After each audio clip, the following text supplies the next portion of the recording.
Hey guys, Cameron here. We're in Waukesha working on this big interior painting project, and I just want to go around and point out some of those prep details that allow us to perform at a much higher level than other painters. Details matter on a house like this. As you can see, big banister, big open living room. That ceiling's 20 feet tall. All these banisters, fireplace, everything is getting sealed up. We haven't even started painting. We're just focusing on masking for now. Once all that masking is really tight, then we will start painting when we're ready for that. So I want to point out some specific details that we do on interior painting projects that allow us to get a result that is far superior than most painters. Here's one. Wooden caps, masked completely. Windows. Notice that tape is on all four sides and it's even plasticed off. So when we roll on the ceiling here, we roll that, little tiny speckles of paint, they hit plastic instead of sticking to the window. We haven't masked in here yet. Another thing to note is outlets, masked off, masked off.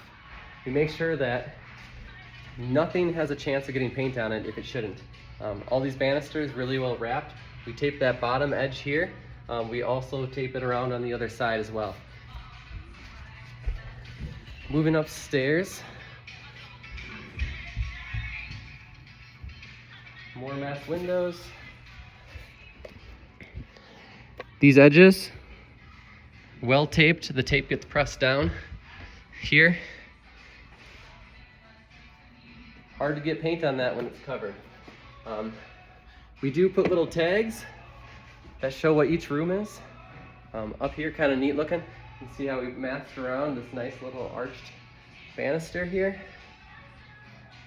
All up here. All the stuff is laid out nice on the ground there. All on tarps, nothing's on the carpet. Up here they have a built-in. This built-in is completely masked off. I'm going to be painting inside of here. I just want to point out a little detail on this. So, frog tape, yellow frog tape. Yellow frog tape is for delicate surfaces. Sometimes the edges of these cabinets, the sides, are like a laminate, and if you peel your tape, if it's too sticky, it will pull that laminate right off and expose like the board underneath. So, delicate surface works best there. In here, this is a hardwood floor, so everything got papered off to make sure that there's no chance of getting paint anywhere on the hardwood floor. We're going to be using emerald, so that's sitting down there. All the windows are masked.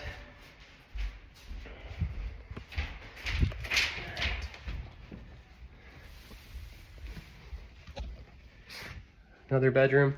They'll get tarps down on here once we're ready for it. We do this on closet doors and whatnot. It doesn't go all the way to the bottom. That's okay. It's really just to get the little speckles from when you do the ceiling to land on here instead of on the door. By the time it falls this far, it'll go right onto the tarps if there's anything. No worries about that bottom section. Bathroom here.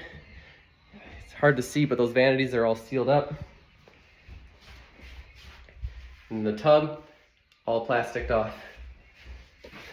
Little note what the room is.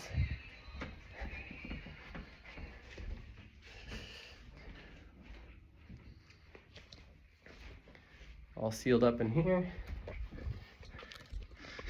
This room is getting primed. These blue walls are pretty intense, and if we paint over them directly with white, it'll probably take 3 to 4 coats. So if we prime them first, that keeps us from having to do additional coats that aren't really necessary as long as you prime. So that's what's going on in here. Little crack here that got filled in. Yeah, looking good.